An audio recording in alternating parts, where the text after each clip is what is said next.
From the WJBD newsroom, I'm Jon Mattson. Right now it's time for a look at some news headlines.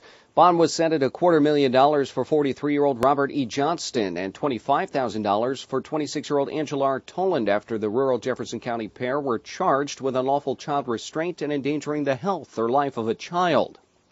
Both were arrested yesterday when the Jefferson County Sheriff's Department responded to their residence on reports of a 14-year-old child locked alone in the basement of the home. Deputies had to force entry to the home to rescue the juvenile.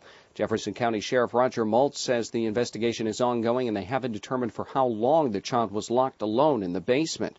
The boy was taken to the hospital for medical evaluation but was reportedly okay.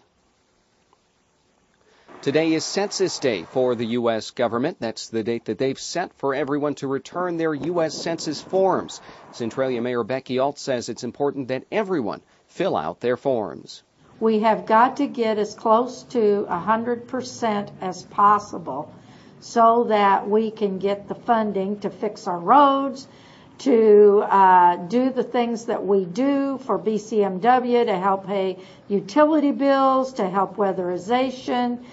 These are things for food vouchers, for rental programs.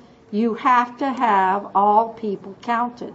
Roughly 61% of residents in Centralia have filled out and returned their census forms so far. For those with concerns about privacy, Alt says forms and information won't be used for any other purposes aside from obtaining an accurate count of residents.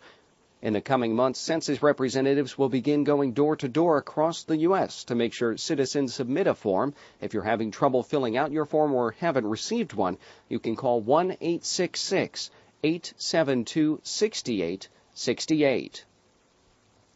Centralia City Manager Grant Kleinhent says the city's only real option to complete improvements to West Broadway and Brookside Avenue is to find another $55,000 in city funds.